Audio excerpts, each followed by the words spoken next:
I wish good things to you who's watching this. I am Alexey, and today we're going to review another game from the Mind Sports Olympiad. This time it's the semi-final match against an Australian player with this self-deprecating screen name Megot Noskill, which I guess is a bit deceptive because I'm sure you have to have some skill in order to get through the field until the semi-final in an international tournament like this. This game went according to a scenario quite different from the one that I last reviewed. Certain tiles were drawn or not drawn, and both my opponent and myself made quite a few mistakes, which hopefully will make this all the more instructive, or at the very least interesting for you. Let's jump into it. So I think the first few moves are going to be fairly standard. Oh, well, this is was quite surprising to me. I think normally at the start of the game you just need to meeple stuff, because so for example, now of course my opponent does the correct move by joining to the city, but there's this unclaimed 3-point row dangerously lying around, and if I get a row tile I can claim this. Now I have an interesting choice with this tile. So my first instinct of course was to go here, because you either start attacking this little city with a second meeple, or at the very least you build your own city in a secure place. The problem with that is that this city is not as juicy as it may seem. There is really only 3 points there, no shield, and even if I manage to somehow connect it, because of this opening here above, if I manage to connect everything over here, my opponent would still get the chance of reconnecting, which is why this is maybe not the best move over here. And also, I would have done it had there been a triangle over here instead of this triple city. It's just because of this opening over here, which makes the fight for a city like this not really worth it. And another reason why I didn't want to go here is, leaving a 4-point road to your opponent is a little bit too much. And of course, finally, if I were to claim the road myself, I can't really leave a city cap for my opponent. That would be even worse. So I went for this, which is a bit risky because it's an unconventional way to build up your monastery, because you sort of want to start from these levels below. But at the start of the game, it doesn't matter that much, because it's very difficult to get blocked at the start of the game, because all of the tiles are still there. In order to block this meeple, one would have to spend 1, 2, 3, well, 3 tiles at the very least, and the chances of that happening are not that high. Well, although here goes 1 tile, I of course have to take this. And now comes the first major mistake made in this game, I think. So my opponent joined to the city over here, which looked harmless, but that's actually a bit unambitious for 2 reasons. One is when you have a tile with a shield, you want to spend it on yourself, and you want to spend more useless tiles for joining like this, because the thing is, in this situation over here, this meeple had 1 point and this meeple had 2 points, so this makes this move only worth 1 point. While if my opponent had played this guy over here, now that would be much more threatening. First of all, Megot Noskill would have added 2 points to his own city and created a potential to block 2 meeples. So actually I was quite afraid that he would expand his city with this threat to block. And of course I mean that if you place this tile over here, then of course you would have to put it with the road facing this way, with the threat of drawing another triangle tile and creating this hole over here next to my monastery. And well, luckily this doesn't happen, and I already get a pretty sizable advantage with these two 6-point monasteries. I have this spot which is about to get closed, and it's not easily blockable because all 3 tiles like this are still in the game. Well, now only 2 tiles, but of course this is, well, a correct move. That's one way to do it. Another way was to turn it the other way around.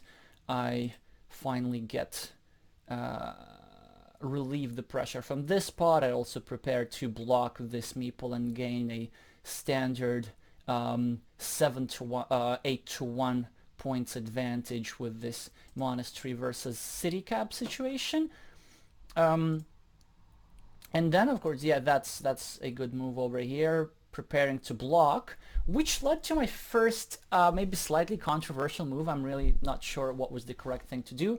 So my first instinct was to go here, and probably in hindsight that could have been the correct decision just because of the sheer value, and you know, this city now would become quite tasty and not easy to join. Instead, I did this, which was probably my mistake. So normally you want to avoid adding points to your opponent's features, as I did in this case, and that's even a tile with a shield.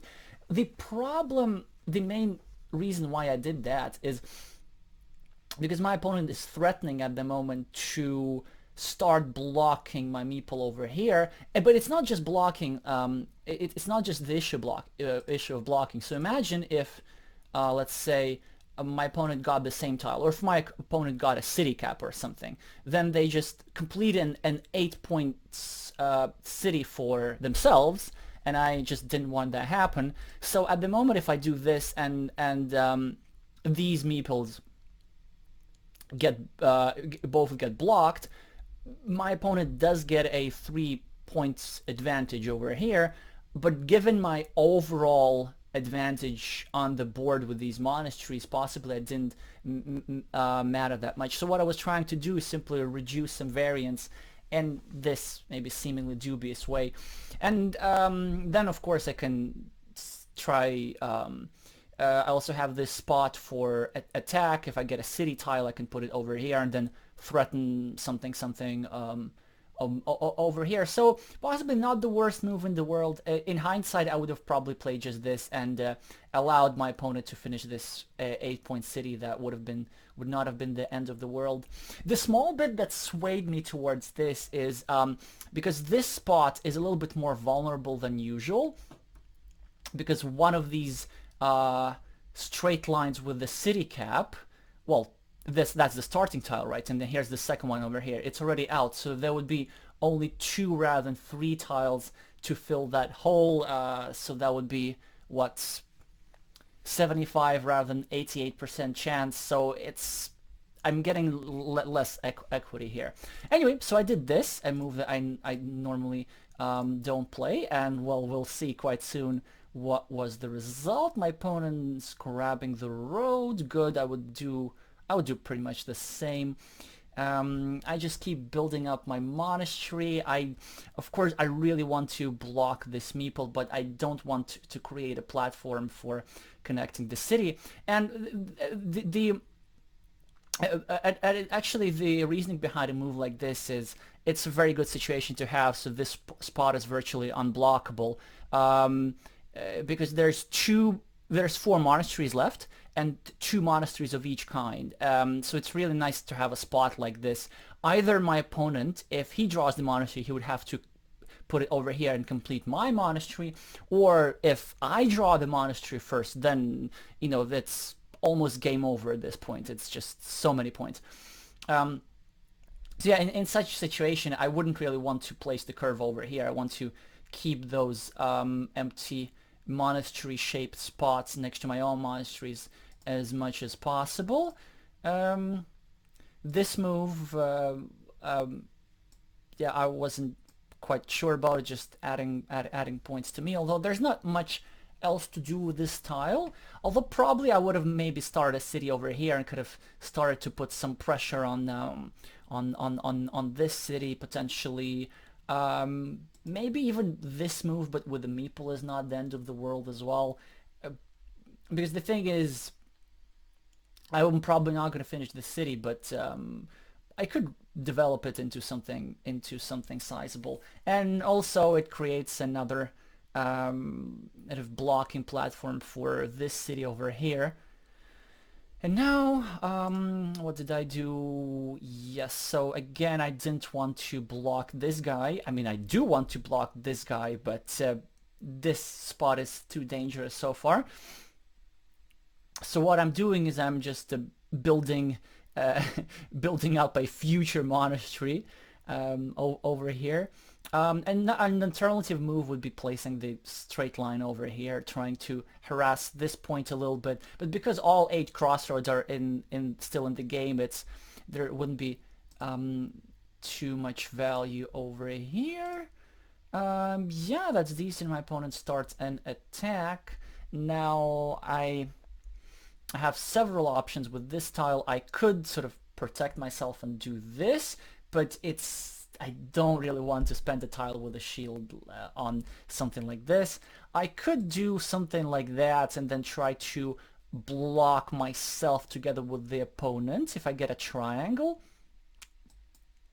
Or even in some situations, I could get this tube-shaped extender and try to connect to this city as well, although that would be quite rare. And the reason why I would want to block my opponent with myself over here is because this meeple would have this city would have potential for growth, so this meeple would still be scoring points while this would be stuck with 5. So that was definitely an option to consider. Another move was this, simply just trying to build up the city, and yes, it has still 3 connection points, but you know, that was also feasible as well. But I did this, which is and I don't know if it's a mistake. I think it's an okay move to make. So basically, I'm kind of leaving these 4 empty points, but they are more likely to become mine than my opponent's, and if my opponent wants to connect to my city, then that's also fine because he'd be doing that anyway. So I have some chances of grabbing all of it for myself, and at the same time I also blocking my opponent over here. So at the moment there's only 2 tiles that fit into this hole. Yeah, because I wasn't able to do it from this side, so at least I managed to do it from this side, something like this. Then I guess my opponent will finish the city. Yeah, it's a reasonable move. An alternative move actually was to start a new city somewhere else because my opponent had enough meeples, or to grab this city over here and claim these 5 points. I don't have much to do. It's actually important that I not throw out this straight line. You know, there's still many straight lines in the game. It's quite reasonable to start a road, better 2 points than 0. And now my opponent has the connection. I complete my road for the lack of a better move. That was actually quite a decent move. So what my opponent is doing, he's trying to break this point over here to make this monastery less valuable, because let's say if I draw a monastery like this, then now this comes with a blocking platform. Of course this wouldn't change my move. I mean, if I draw a monastery, I put it over here with a meeple, with the risk of being blocked. Just 8 points is way too many to give up, but sure, that's certainly a decent use of the curve. And now comes a critical move in the game. So at this point I probably made a mistake. I'm not quite sure about that. It looks like it's a mistake given my advantage over here. I should probably have not created so much variance. So I made this move that I didn't want to do earlier, and the reason why I did this now is because but there are fewer potential attacking tiles now than there used to be, because check this out, 3 of the starting tiles are out, one of these is out, and one of these is out as well. So at the moment there's 45 tiles remaining, and my opponent has 1, 2, 3, 4, 5 tiles with which he can make a strong attack. So that means 1 in 9 chance, which is roughly what, 11%, right? I kind of figured I'd take those odds, and then, you know, probably in the next move just complete the block. But I figured I really don't want to let this meeple go for free, and now I've cemented this nice 8-1 advantage. That's +7. That's perfect, exactly what we want. But well, of course, this happens, and now my opponent has a 75% chance of completing this very lucrative city. Well, 75% chance because one of these is out and there's only 2 left. So my situation is now pretty much so what I'm hoping at the moment is to get some compensation, right? To play my meeple advantage and score some points during the time while my opponent is waiting for this tile. But of course, first we have to join up these 2 cities, gain the 3 extra points, and we did that. And of course, my opponent draws the just the needed tile on the very next move, which is not what we were hoping. So there were 2 tiles remaining. There were 42 tiles left, which means that there was less than 5% chance of that happening. So this move was risky, but for a sequence like this to happen, that was...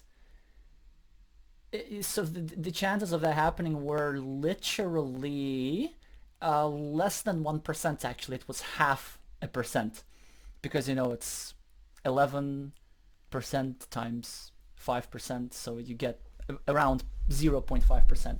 But, you know, every 200 games that's going to happen, and it did.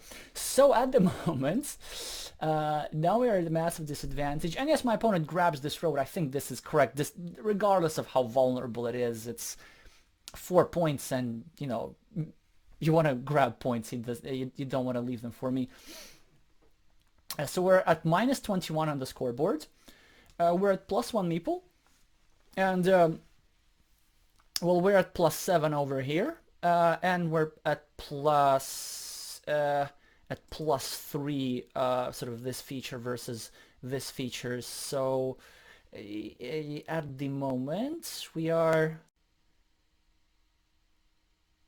it's -15 for us with an extra meeple, so it's not the best situation. But if I draw a monastery over here, for which there's a roughly 50% chance, probably there's a little bit more for my opponent, then you know, I would be quite close to equalizing. But at the moment, my opponent definitely has the advantage and greater chances of winning the game. So what I mean, just gotta do what I gotta do. Here comes the block with the new city.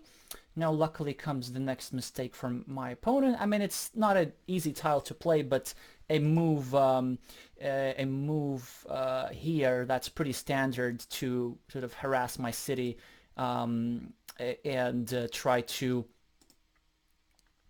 prevent it from completion. Also, the thing is, after this move, the block over here is extremely likely, and with the and I'm the one with the meeple advantage as a result of this, because this city will be completed at some point, and you know, this monastery could be completed. This road's a bit less likely to be completed because there's 2 tiles that go here and 4 tiles that go here.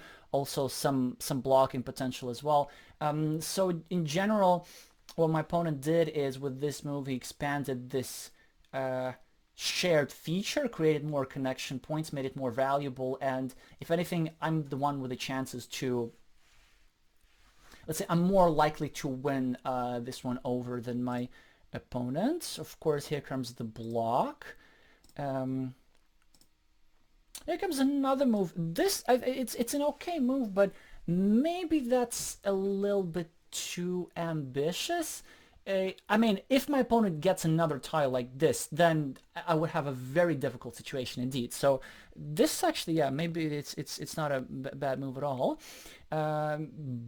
because this city would be worth 1, 2, 3, 4, 5, 6, and 7, either 14 or 16 points, and that's really more than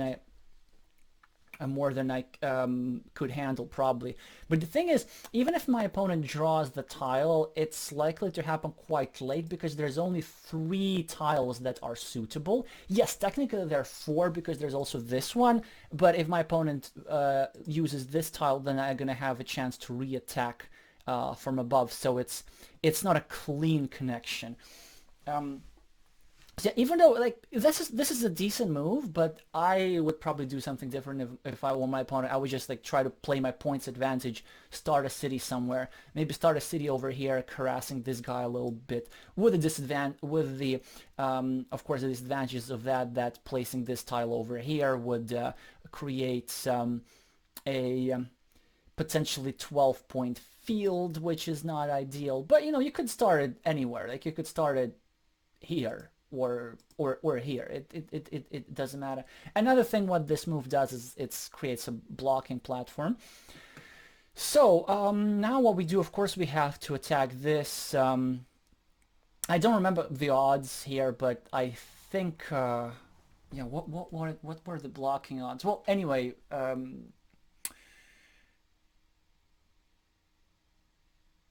it was obviously somewhere between 40 and 60%, but I forgot. And like this is the correct move, obviously. Then, well, there's some subtleties involved into why I placed this guy over here rather than over here. And the reason for this is, in some scenarios, if my opponent draws a bunch of straight roads, then at least his road will be more constricted as a result of this tile. So imagine like if he gets 2 straight roads and he puts them over here, then at the very least there would be still some blocking potential.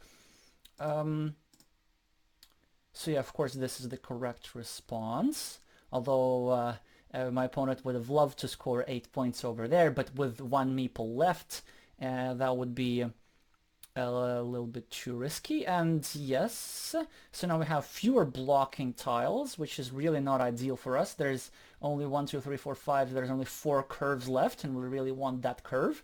There's probably not much else that goes in there rather than a curve. There's also a monastery with a road, but the thing with the monastery with the road is that I really want it over here. So I don't really have too many blocking tiles.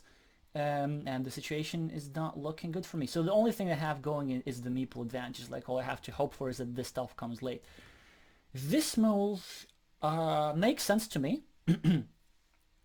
It kind of reduces the chances of completing the city to 50-50. But if my opponent manages to draw this tile soon, that would be almost certainly the end of the game. Another move to consider, now that I probably like a little bit more, is to try and start a new city with this tile over here. At the same time, you start a new city, and you also create a platform to block the blocking square. So imagine like if you put this tile over here with the city cap facing up, and then you draw a straight line, you put the straight line over here, then this square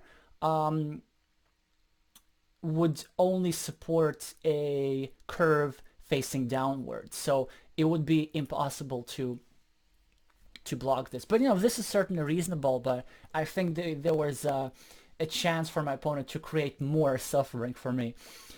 So luckily I draw this, and this guy is finally blocked.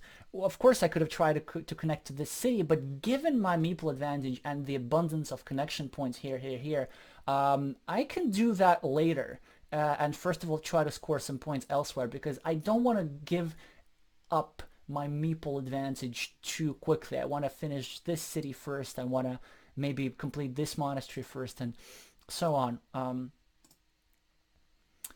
Yeah, that was a reasonable move. My opponent starting a new city. Again, I have several options over here, and I think this one is correct. So the thing is, while yes, I could have completed my city, but I have 2 meeples. There's still plenty of city caps left, and more importantly, there are still three tube-shaped extenders left in the game. So I want to have a city open for as long as possible, so that in case I draw one of these extenders, I can continue my city and expand it to potentially 8 points. It's much harder to start a city with an extender rather than to complete it. And also, while my opponent has no meeples, I can just create uncompleted features in open positions. So for example, if I get a city cap, next move I obviously put it over here rather than over here. So I definitely want to squeeze every bit of value while I can.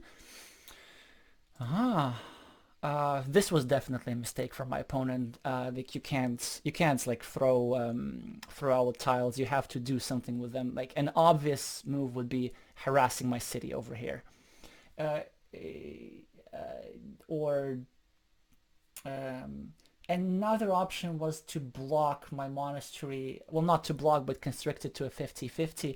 But that's very risky and could probably even if I draw the monastery, that could really negate all the potential advantage that my opponent might have here.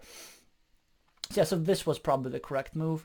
What did I end up doing with the straight line? Oh yes, with the straight line, so there was nothing much to be done. Obviously my opponent has one meeple. We need to harass that meeple, which is why for the next move, instead of scoring points, I went over here. Scoring points were certainly acceptable, but this is a standard type of block with this tile.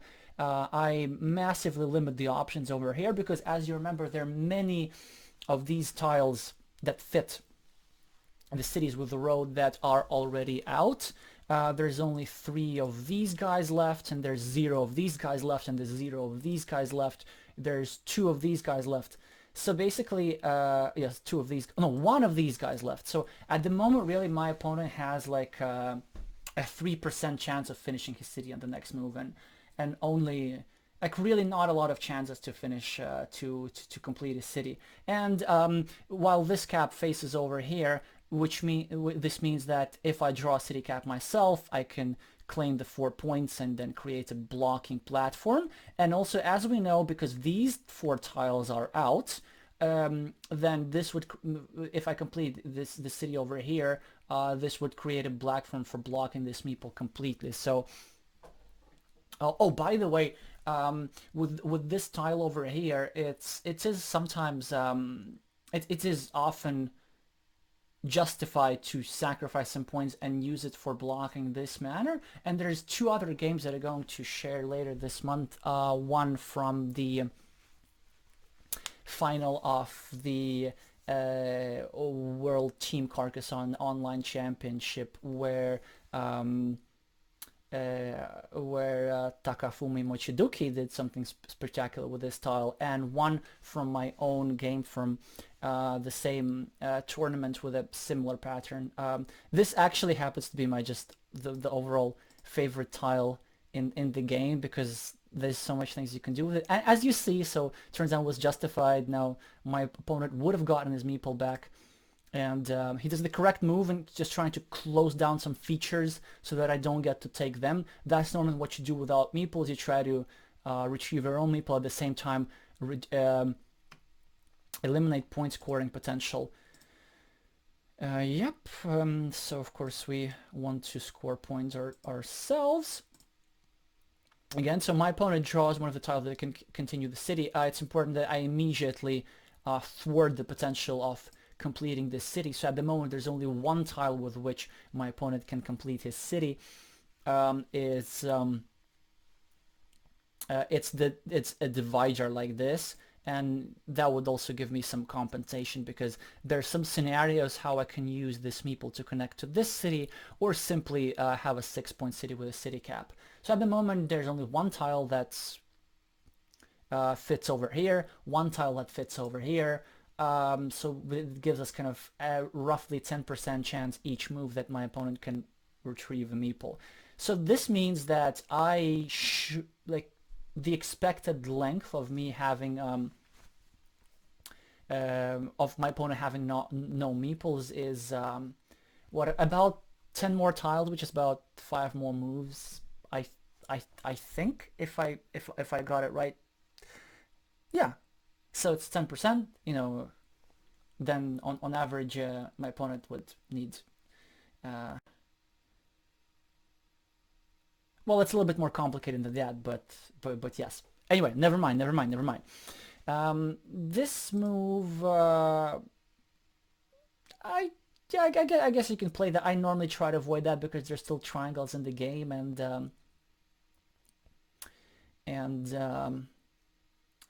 you know, it can add point to my city as well. But if my opponent draws the right tiles, I guess he can block this.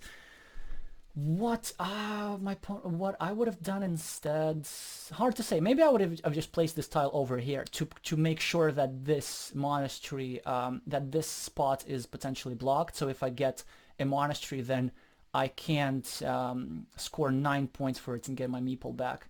Yeah, so which is why I kind of continue this city potentially. Then of course we need to get my meeple back as soon as possible. Another option was to go here and kind of pre-complete this city, but I figured I really want that meeple back. Oh, now comes an interesting move as well. Also, I could have completed my city, but I found that not critical. So I generally, in situations like this, I want to score as much as of these quick points as possible before my opponent completes one of these features. And the thing is, the reason I chose to complete this city over this one or this one is, while we have meeples, we want to leave the cleanest city available and complete the most constricted one, which was limited from this side. And also, we actually want to create a field, because the thing is, as soon as our opponent draws this tile, this would create a 6-point or even a 9-point field over here, and I would have the next move, and with almost any tile I could claim that field.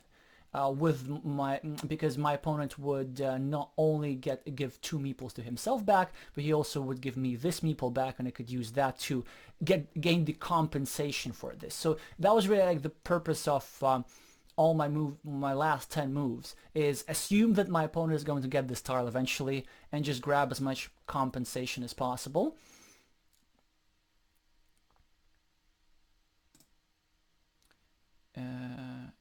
Yeah. Another option was kind of connecting these cities, but the thing is, I didn't want to increase the number of tiles that are suitable for my opponent to retrieve the meeple, because if I put this guy over here, then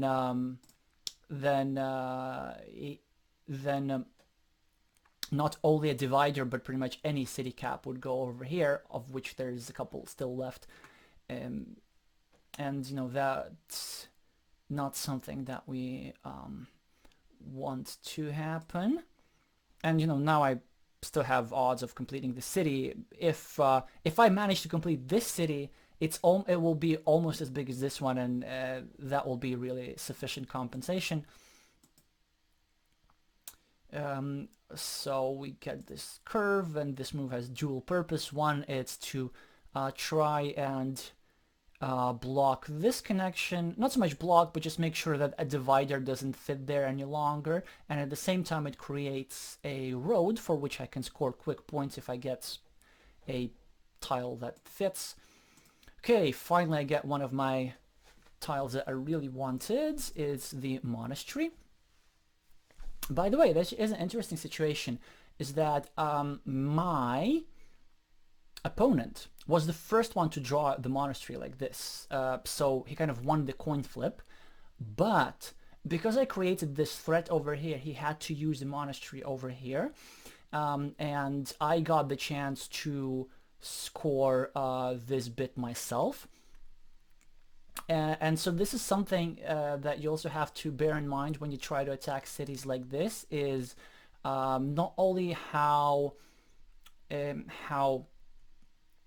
valuable it is, but also when your opponent will try to block. And of course, you know, I would have to try to block, like, what is the extra value that you're giving up in defense. And in this case, it was this tile that, of course, my opponent could have used himself over here.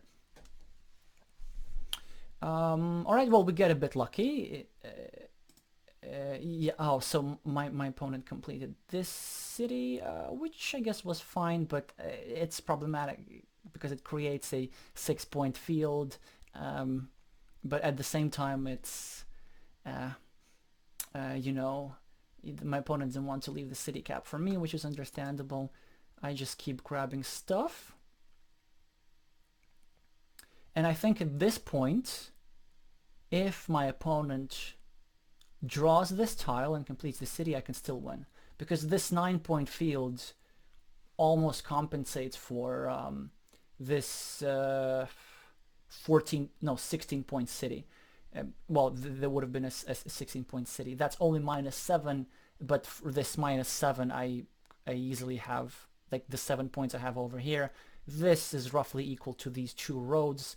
Well, this actually has a slight advantage over this road, and this city has a slight advantage over here. My opponent has +2 over here, so, and I would have more meeples. So at this point, there's actually something interesting, is that when attacking this city, yes, so this gives my opponent a 50% chance of completing this city, but probably a less than 50% chance of completing the city profitably, because my opponent stayed without meeples for so long that he could have scored these 16 points elsewhere, just with city caps and stuff.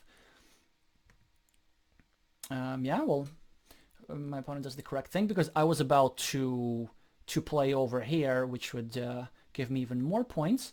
And here comes this road, because remember, this move with a dual purpose kind of pays off. Yeah, and now we... what I did over here is just... I was just trying to kind of make sure that I can place my field meeple over here with almost any tile. This was done for a very specific scenario. The scenario was my opponent draws this tile over here, and then I draw the last tube-shaped extender. And I just made sure that if that happens, I can still claim this field over here. Because if my opponent gets to claim this city and the field, it's not something that we want to happen. So we want to make sure that we can put our field meeple here on the very next move after my opponent completes the city. But that turns out not to be necessary, and because I just ended up drawing this tile, won the coin flip, and yeah, this sort of made things a little bit less interesting. I mean, I don't mind getting lucky, of course, but I got a little bit lucky over here. Well, this I didn't quite... Oh, yes, I guess that was... My opponent was trying to get his meeple back, but it was definitely too late at this point. And yeah, now there's not much to do. I can grab those 6 points. And that's it. So what happened in this game? I thought it was an interesting imbalance with this city over here, and it's one of those where I think wasn't quite precise and made a few mistakes, such as giving my opponent these 11% over here to create problems for myself. Maybe not necessarily what I wanted to do in a situation with an advantage, but another interesting thing about this game is that if you lose a big city like this, it's not always decisive, although it could have been.